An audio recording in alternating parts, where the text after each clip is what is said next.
শুভ সকাল বন্ধুরা। আপনারা যে কোনো কৃষি পরামর্শের জন্য যোগাযোগ করতে পারেন।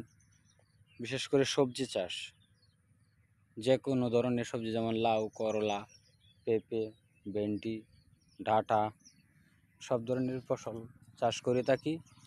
এবং এই যে দেখেন, একটা ক্ষেতে কী পরিমাণ গোবর সার দেওয়া প্রয়োজন। লাউ ক্ষেতে সারের চাইতে সবচাইতে ভালো এবং সবচাইতে পরিশ্রমের কাজ হচ্ছে গোবর দেওয়া এবং তার উপরে মাটি দেওয়া। তো আপনারা দেখতে পারতেছেন যে গোবর এবং সার এই মাচাটাতে যেমন দেওয়া হয়েছে, প্রত্যেকটা মাচার ভিতরে বা প্রত্যেকটা গাছের গোড়াতে প্রায় আপনার 1 কাঁচা করে গোবর দেওয়া হয়েছে। এই গোবরগুলা দেওয়ার উদ্দেশ্য হচ্ছে লাউটা খেতে অনেক সুস্বাদু হবে।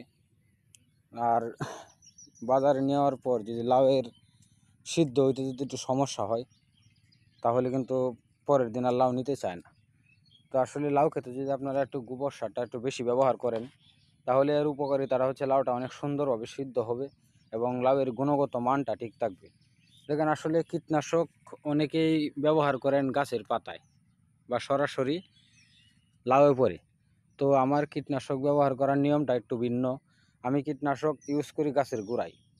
তো দেখেন, আমি গাছের গোড়ায় যখন কীটনাশক ইউজ করি, তো গাছের গোড়ায় কীটনাশক ইউজ করার পর কিন্তু আমার এই গাছের গ্রোথ কিন্তু অনেক ভালো এবং গাছের কালার বা তার শরীর স্বাস্থ্য সব কিছুই কিন্তু ঠিক আছে। তো আশা করব সকলে স্বাস্থ্যসম্মতভাবে ফসল চাষ করবেন এবং মানুষকে ভালো একটা খাবার দেওয়ার চেষ্টা করবেন। দেখেন, আমার গাছ লাউ গাছের পাশাপাশি ঘাস, যে আগাছাগুলো আসলে অনেক ক্ষতি করে লাউ গাছের, যে কারণে আমার আজকে 3 দিন যাবত আমার প্ল্যান ছিল যে আমি লাউ গাছটা একটু মাথাটা ঠিক করে দেবো। আর আমার মাছাটা কীরকম হয়েছে না হয়েছে এটা অবশ্যই জানাবেন। আর এই যে দেখেন, এই যে এভাবে মাটি দিয়ে দিচ্ছি। আর আমার কাজটা কি ঠিক হচ্ছে না কোনো ভুল আছে, এটা ওইটা আপনারা জানাবেন। যদি কোনো ভুল থাকে তাহলে অবশ্যই সঠিক পরামর্শ দিবেন, পরামর্শ দিয়ে সহযোগিতা করবেন।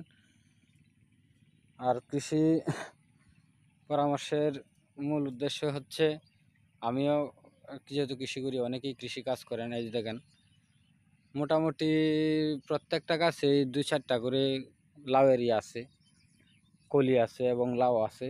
তো সকলেই দোয়া করবেন যেন আমার এই স্বপ্নগুলা পূরণ হয় এবং গাছে যে ফলগুলা আছে এগুলো যেন সুন্দরভাবে ধরে এবং টিকে, সেই ব্যবস্থা নিতেছি।